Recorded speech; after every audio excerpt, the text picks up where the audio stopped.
Dù đã quyết định chuyển phủ tổng thống từ nhà xanh sang văn phòng mới tại quận Yongsan ngay khi nhậm chức, Tổng thống Hàn Quốc Yoon Suk Yeol dường như vẫn không thể thoát khỏi lời nguyền nhà xanh. Tối ngày 3 tháng 12, ông Yoon bất ngờ ban bố lệnh thiết quân luật, nhưng ngay lập tức bị Quốc hội bác bỏ. Hiện tại, ông đang phải đối mặt với nguy cơ bị luận tội, trong bối cảnh ngày càng nhiều lời kêu gọi yêu cầu ông từ chức, thậm chí đến từ chính các thành viên trong đảng quyền lực nhân dân mà ông đại diện. Với tình hình này, khả năng hoàn thành nhiệm kỳ của ông Yoon Suk Yeol trở nên mong manh hơn bao giờ hết. Kể từ khi Hàn Quốc thành lập vào năm 1948, lịch sử chính trị nước này đã ghi nhận 13 tổng thống với 20 nhiệm kỳ, nhưng hầu hết các nhà lãnh đạo đều không rời nhiệm sở trong danh dự. Người nhẹ nhất là bị buộc phải từ chức, phải lưu vong ở nước ngoài, bản thân hoặc thành viên trong gia đình bị điều tra. Những người tệ nhất thì bị kết án tù, tự sát hoặc bị ám sát khi còn đương nhiệm. Ngoại lệ duy nhất hiện nay là cựu Tổng thống Moon Jae-in, người vẫn sống an toàn tại quê nhà sau khi kết thúc nhiệm kỳ. Tuy nhiên, hầu hết những người tiền nhiệm đều có số phận bi kịch, từ Park Chung-hee, người bị ám sát khi tại nhiệm, đến Roh Moo-hyun, người tự sát sau khi bị điều tra, hay gần đây nhất là Park Geun-hye, người bị phế truất và ngồi tù sau một vụ bê bối lớn. Như chúng ta đã biết, các đời tổng thống của Hàn Quốc đều có kết cục bi thảm. Lời nguyền nhà xanh đã trở thành biểu tượng cho những kết cục đầy rẫy biến cố của các đời tổng thống, khiến chiếc ghế quyền lực này không chỉ là vinh quang mà còn là gánh nặng lớn lao.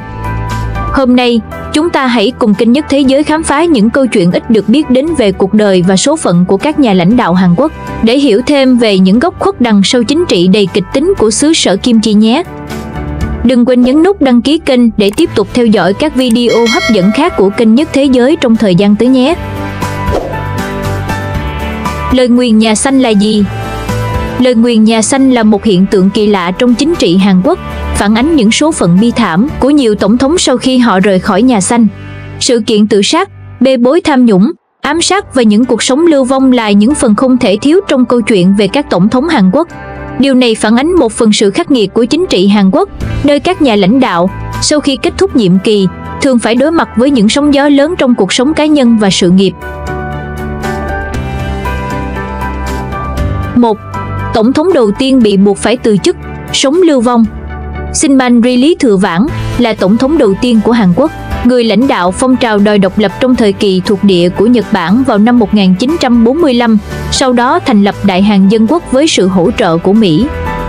Ông đã giành chiến thắng trong cuộc bầu cử tổng thống đầu tiên vào năm 1948 và duy trì quyền lực cho đến năm 1960.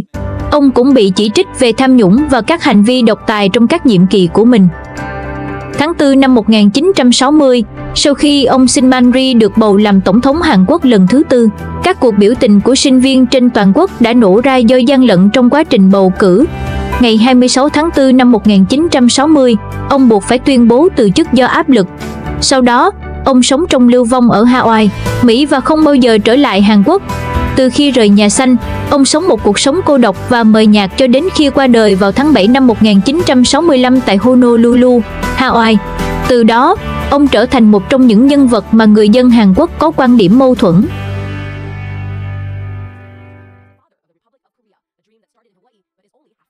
2. Tổng thống Yoon Bo-son bị đảo chính quân sự và buộc phải từ chức. Sau khi ông Syngman Rhee ra nước ngoài sống lưu vong, ông Yoon Bo-son được bầu làm tổng thống vào tháng 8 năm 1960. Ông chủ yếu là một tổng thống bù nhìn và không có nhiều ảnh hưởng trong việc điều hành đất nước, và quyền lực thực sự nằm trong tay quân đội. Chưa đầy một năm sau, ông Park Chung-hee, khi đó là phó tư lệnh tập đoàn quân giải chiến số 2 của quân đội Hàn Quốc, đã phát động cuộc đảo chính quân sự ngày 16 tháng 5 năm 1961, sau đó lên nắm quyền kiểm soát thực tế Hàn Quốc. Ông Yoon Bo-son bị buộc phải từ chức vào tháng 3 năm 1962. Sau đó, ông thành lập đảng Dân Chủ mới, đặt nền móng cho cuộc bầu cử của các tổng thống Kim Dae-jung và Roh Moo-hyun. Ông Yoon Bo-son qua đời vào tháng 7 năm 1990.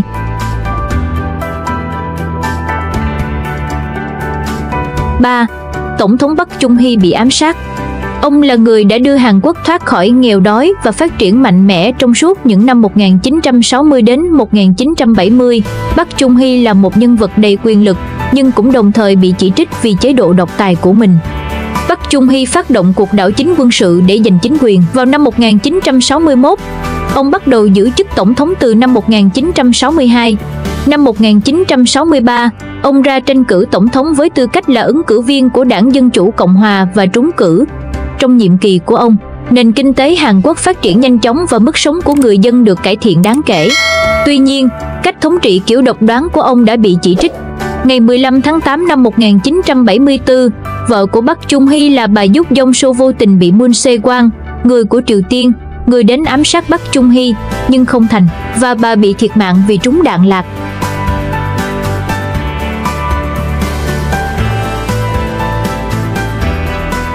Đến ngày 26 tháng 10 năm 1979, ông Park Chung-hee bị ám sát bởi Kim Jae-kyu, người đứng đầu cơ quan tình báo trung ương Hàn Quốc, bắn chết. Sự kiện này đánh dấu sự kết thúc đột ngột và đầy bi thảm của một trong những người lãnh đạo mạnh mẽ nhất trong lịch sử Hàn Quốc. 4. Tổng thống Choi Kyu-ha bị buộc từ chức. Choi Kyu-ha, 1979 đến 1980, là tổng thống tạm thời sau cái chết của Park Chung-hee. Tuy nhiên, quyền lực thực sự nằm trong tay quân đội và ông không thể kiểm soát tình hình chính trị. Ông Choi bị lật đổ trong cuộc đảo chính của ông Chung Do-hwan vào năm 1980 và sau đó sống cuộc đời lưu vong.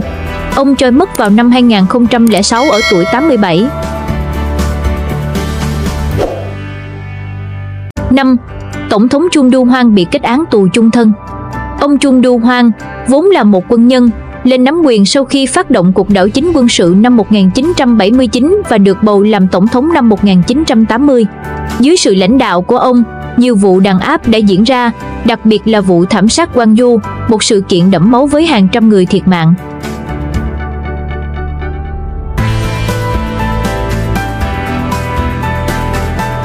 Năm 1987, phong trào dân chủ tháng 6 nổ ra ở Hàn Quốc và ông Chung Do-hwan chấp nhận đề xuất bầu cử tổng thống trực tiếp của người kế nhiệm Roon Tae-woo. Sau khi từ chức tổng thống năm 1988, ông Chung Do-hwan sống ẩn dật cùng vợ. Năm 1996, ông bị tòa án Hàn Quốc đã kết án tử hình vì tội chủ động tham gia phản loạn quân sự và gây nội loạn, âm mưu sát hại cấp trên và nhận hối lộ. Bản án sau đó được giảm xuống tù chung thân. Tháng 12 năm 1997, ông Chung Do-hwan được Tổng thống Kim Jong-sam ân xá và được thả vào đầu năm 1998. Ông sống cuộc đời yên bình cho đến khi qua đời vào tháng 11 năm 2021. 6. Tổng thống Roon Tae-woo bị kết án 22 năm tù. Ông Roon Tae-woo là người kế nhiệm Tổng thống Chung Do-hwan và là một trong những người có vai trò trong việc chuyển giao Hàn Quốc từ chế độ quân sự sang dân chủ. Tuy nhiên, nhiệm kỳ tổng thống của ông cũng gặp nhiều thách thức với các cuộc biểu tình trên đường phố và bất ổn kinh tế. 2 tuần trước khi hết nhiệm kỳ, Roon bị coi là chính trị gia tồi tệ nhất Hàn Quốc. Sau khi rời nhà xanh, ông Roon bị kết án 22,5 năm tù vì cuộc đảo chính năm 1979 và tham nhũng vào năm 1996, nhưng sau đó ông được cựu Tổng thống Kim Jong-sam ân xá vào năm 1997. Năm 2013, gia đình của ông Roon đã giúp ông trả nốt khoản tiền tham nhũng trong nhiệm kỳ tổng thống. Ông Roon qua đời vào năm 2021 và một lần nữa, hình ảnh của ông bị phê phán bởi những bê bối tham nhũng và phản quốc. 7. Tổng thống Kim Jong-sam có con trai cả vướng tội tham nhũng. Ông Kim Jong-sam được bầu làm tổng thống vào năm 1992. Trong nhiệm kỳ của mình, ông đã cố gắng tăng cường cải cách kinh tế và chính trị, đồng thời dốc sức chống tham nhũng. Ông đã đưa 2 cựu tổng thống là Chung Do-hwan và Roon Tae-woo ra tòa, triển khai chiến dịch chống tham nhũng quy mô lớn. Sau khi kết thúc nhiệm kỳ, ông không phải chịu án phạt hay gặp những sự kiện bi thảm, nhưng hình ảnh của ông trong lòng người dân không phải lúc nào cũng được ca ngợi, nhất là trong bối cảnh khủng hoảng tài chính châu Á. Ông Kim đã quản lý kinh tế yếu kém. Khi nhiệm kỳ của ông sắp kết thúc vào năm 1997, nội các của ông Kim Jong-sam đã không thể xử lý thỏa đáng cuộc khủng hoảng tài chính châu Á, dẫn đến cuộc khủng hoảng tài chính 1997-1998 khiến một số tập đoàn của Hàn Quốc sụp đổ, buộc chính phủ phải nộp đơn xin vay tiền với gói cứu trợ 58 tỷ đô la Mỹ từ Quỹ tiền tệ quốc tế IMF để vượt qua khủng hoảng. Tháng 1 năm 1997, vụ bê bối cho vay của công ty thép Hanbo bị vạch trần. Con trai của ông là Kim Hyun Cheon bị bắt và bỏ tù vì nhận hối lộ, trở thành con trai đầu tiên của một tổng thống đương nhiệm bị bắt trong lịch sử Hàn Quốc. Ông Kim Jong Sam đã kết thúc nhiệm kỳ của mình và qua đời vào tháng 11 năm 2015.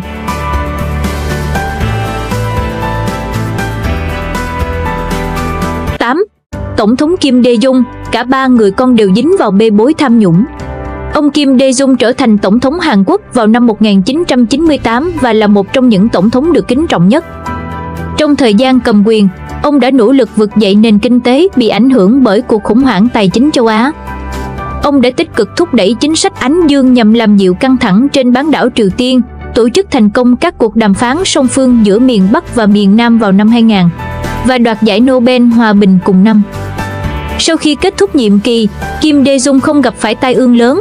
Con trai thứ hai và con trai thứ ba của ông bị bắt và bị kết án vì tội nhận hối lộ. Người con trai cả cũng bị khởi tố vì tội nhận hối lộ sau khi ông rời nhiệm sở. Ông qua đời vào tháng 8 năm 2009 ở tuổi 85 và được nhớ đến như một nhà lãnh đạo kiên cường và hòa bình. 9. Tổng thống Roh Moo-hyun tự sát vì bị nghi nhận hối lộ. Roh Moo-hyun là một tổng thống với tư tưởng cải cách và không ngừng nỗ lực chống tham nhũng. Tuy nhiên, ông cũng bị chỉ trích vì các vấn đề liên quan đến tài chính và chính trị. Ngày 12 tháng 3 năm 2004, ông Roh Moo-hyun, người mới nhậm chức tổng thống được một năm, đã bị cáo buộc vi phạm nguyên tắc trung lập của luật bầu cử và bị Quốc hội luận tội, buộc phải đình chỉ chức vụ.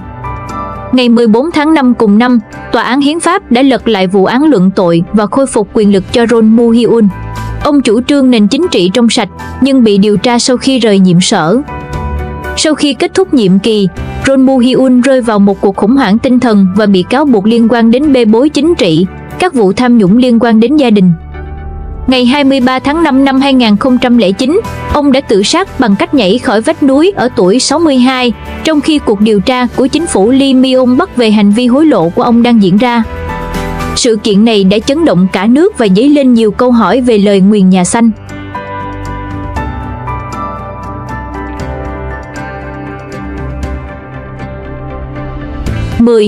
Tổng thống Lee Myung-bắc bị kết án sau khi rời nhiệm sở.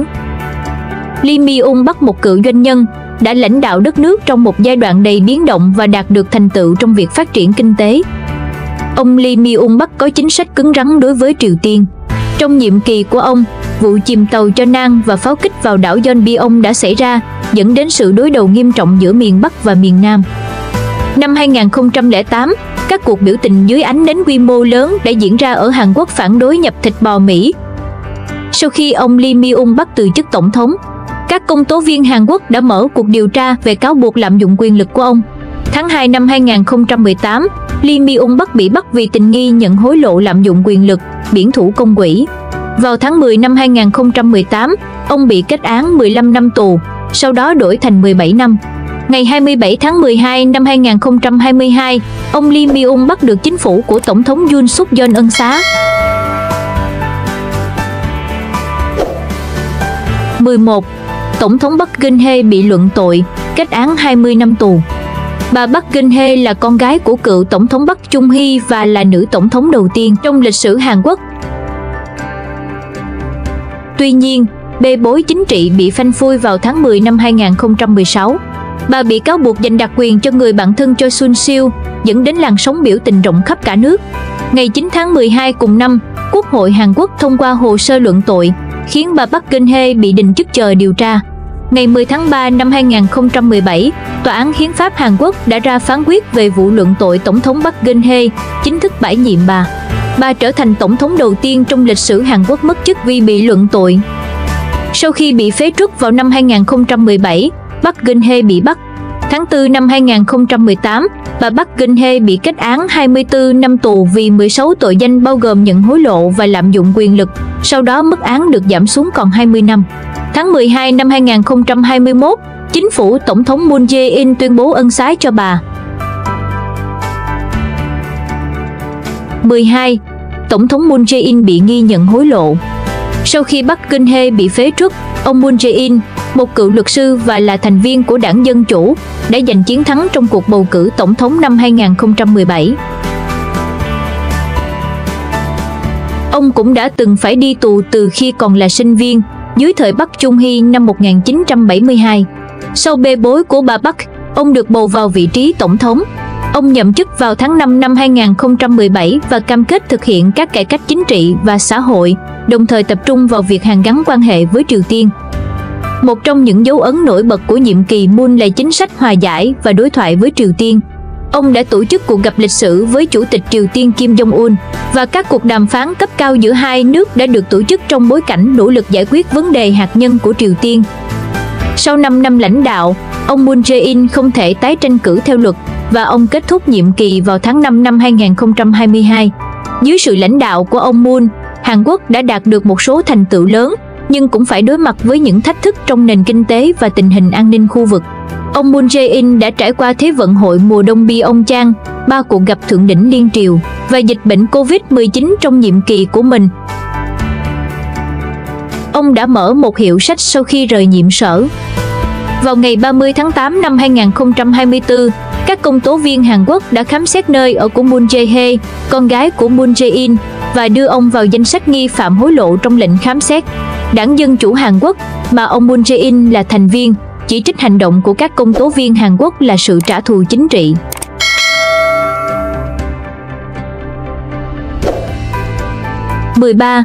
Tổng thống Yoon Suk Yeol đối mặt với nguy cơ luận tội.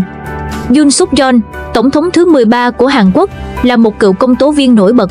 Ông đắc cử trong cuộc bầu cử tổng thống năm 2022, đại diện cho Đảng Quyền lực Nhân dân, BBB. Nhiệm kỳ của ông bắt đầu từ tháng 5 năm 2022. Trong vai trò lãnh đạo, Tổng thống Yoon đã ưu tiên củng cố quan hệ với Mỹ và các đồng minh phương Tây trong bối cảnh căng thẳng leo thang với Triều Tiên và Trung Quốc. Ông cũng áp dụng lập trường cứng rắn hơn với Triều Tiên nhằm đối phó với các mối đe dọa khu vực.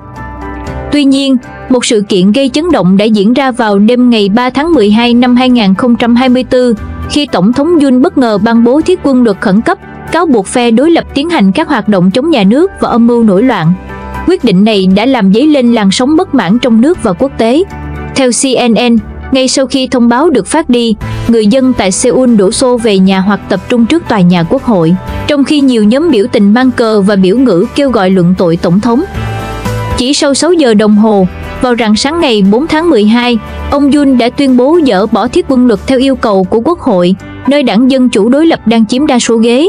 Đáng chú ý, một số thành viên thuộc chính đảng của ông Yoon cũng đứng về phía đối lập trong quyết định này. Những diễn biến trên đã tạo ra một cuộc khủng hoảng chính trị nghiêm trọng, làm dấy lên câu hỏi về tương lai nhiệm kỳ của ông Yoon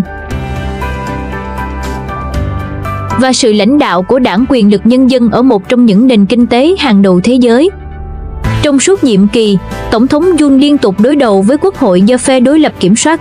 Các mâu thuẫn chính sách, từ việc cắt giảm thuế đến nới lỏng quy định kinh doanh, đã khiến nhiều cam kết tranh cử của ông gặp trở ngại. Bên cạnh đó, phe đối lập còn tìm cách luận tội một số quan chức chính phủ do ông bổ nhiệm, như Chủ tịch Cơ quan Giám sát Phát thanh Truyền hình và Chủ tịch Cơ quan Kiểm toán Nhà nước. Các công tố viên được xem là điểm nhạy cảm đối với ông Yoon, bởi các nhà lập pháp đối lập cho rằng các công tố viên đã không truy tố được đệ nhất phu nhân, người đã vướng vào bê bối và cáo buộc thao túng cổ phiếu. Áp lực càng gia tăng khi Chánh văn phòng Tổng thống cùng hơn 10 thư ký cấp cao đồng loạt nộp đơn từ chức sau sự kiện thiết quân luật. Trong khi đó, Đảng Dân Chủ tuyên bố sẽ khởi động quy trình luận tội nếu ông Yoon không từ chức ngay lập tức, gọi hành động ban bố thiết quân luật là vi hiến. Ngay cả lãnh đạo Đảng Quyền lực Nhân dân cũng kêu gọi cách chức Bộ trưởng Quốc phòng, người được cho là đã đề xuất biện pháp thiết quân luật.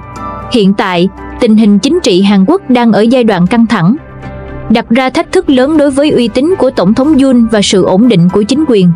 Những diễn biến này không chỉ ảnh hưởng đến nội bộ đất nước mà còn có thể tác động sâu rộng đến vị thế quốc tế của Hàn Quốc. Theo Yonhap, ngày 5 tháng 12, Đảng Dân Chủ đối lập thông báo sẽ tiến hành bỏ phiếu luận tội Tổng thống Yoon Suk Yeol vào ngày 7 tháng 12. Một cuộc thăm dò dư luận do Reuters trích dẫn cùng ngày cho thấy có đến 73,6% người dân Hàn Quốc ủng hộ việc luận tội Tổng thống và 69,5% cho rằng hành động của ông Yoon là nổi loạn. Kết quả cuộc bỏ phiếu kiến nghị luận tội Tổng thống Hàn Quốc Yoon Suk Yeol vào ngày 7 tháng 12 cuối cùng đã thất bại khi phe đối lập không tập hợp đủ 200 trên 300 phiếu cần thiết để thông qua. Chủ tịch Quốc hội Hàn Quốc Woo Kwon-sik tuyên bố cuộc bỏ phiếu về kiến nghị luận tội Tổng thống Yoon đã chính thức kết thúc. Ông cho biết rất đáng tiếc khi cuộc bỏ phiếu không diễn ra suôn sẻ, sau khi hầu hết các thành viên Đảng Quyền lực Nhân dân cầm quyền của ông Yoon rời khỏi phòng họp, không chịu bỏ phiếu. Điều này khiến phe đối lập không tập hợp đủ 200 trên 300 phiếu cần thiết để thông qua kiến nghị luận tội. Sáng ngày 7 tháng 12, ông Yoon đã có bài phát biểu trực tiếp trên truyền hình, bày tỏ xin lỗi người dân cả nước vì đã gây lo ngại và những bất tiện khi ban bố thiết quân luật vào đêm ngày 3 tháng 12. Trong phát ngôn chính thức đầu tiên trước công chúng sau động thái trên, ông Yoon khẳng định sẽ không bao giờ có tình trạng thiết quân luật thứ hai và cam kết không trốn tránh trách nhiệm pháp lý, chính trị liên quan đến việc ra quyết định thiết quân luật. Trước đó, từ thập niên 1980 đến nay chỉ có 2 tổng thống Hàn Quốc từng đối mặt với thủ tục luận tội. Năm 2017, bà Park Geun-hye bị luận tội và phế truất do liên quan bê bối tham nhũng. Vào năm 2004, Tổng thống Roh Moo-hyun bị luận tội vì cáo buộc vận động tranh cử bất hợp pháp, nhưng Tòa án Hiến pháp đã lật lại quyết định này, giúp ông giữ được chức vụ. Vậy điều gì sẽ xảy ra nếu một tổng thống Hàn Quốc bị luận tội? Liệu điều này sẽ dẫn đến sự thay đổi lớn trong nền chính trị và xã hội của đất nước không? Hãy để lại suy nghĩ của bạn trong phần bình luận bên dưới và đừng ngần ngại chia sẻ quan điểm của mình nhé. Video hôm nay đến đây là kết thúc. Nếu các bạn cảm thấy video này hấp dẫn và hữu ích thì đừng quên đăng ký kênh, để lại bình luận bên dưới và chia sẻ video này giúp mình nhé. Xin chào và hẹn gặp lại các bạn ở các video tiếp theo.